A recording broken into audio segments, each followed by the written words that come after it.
Alright, so in the last video we understood how to create quizzes, and also we created one question. So this was the question that I had posted, and yes, the response has been received. So how do you see the response? You click on the question, you go to turned in, and here you see the response. This was the only response that was available.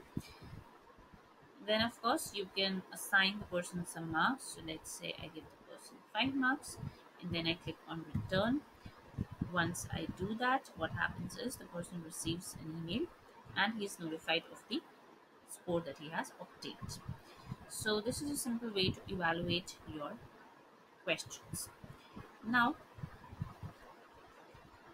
if you again go back to the grade book, you can see that this particular question has also been marked.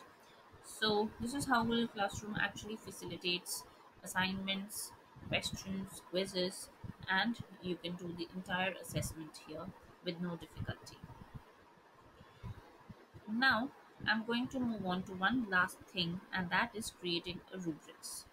Now what is a rubric? Of course we all know we decide on some criterias and we assign marks according to those criterias. You can do the same in Google Classroom too.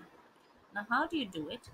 For this, let me create an assignment. So you go to classwork, click on create, click on assignment.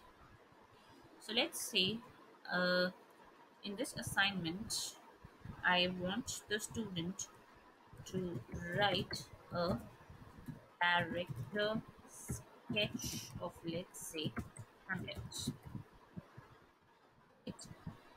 Now what I have to do is I'm going to click on this particular tab out here, which is rubric here.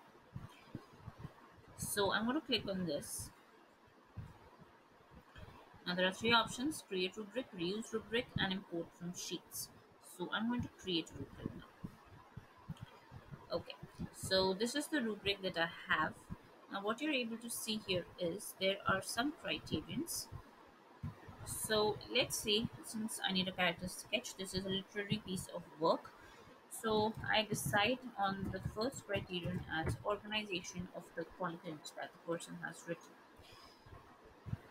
Here you can specify a description and give, let's say, 5 points for organization. Now we talk about the levels that you would like it to take. So let's say the first is exceptional.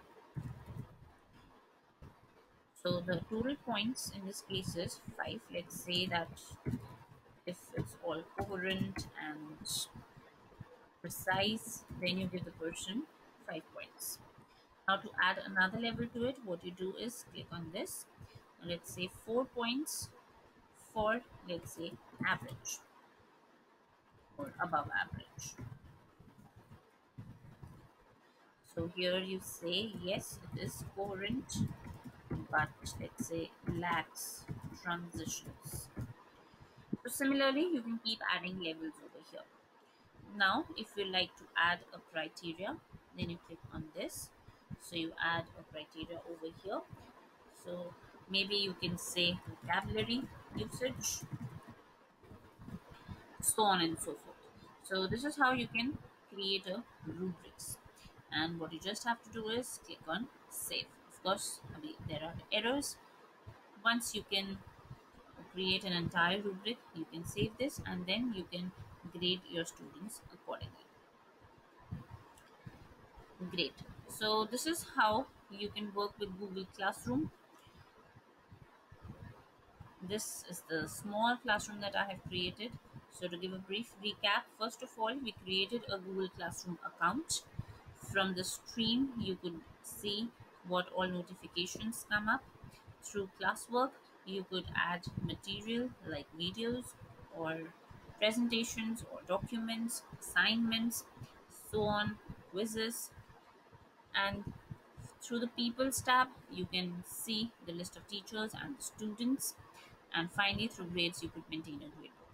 So this is how Google Classroom works. I hope this helps and you are now able to function with your own Google Classrooms. Thanks a lot.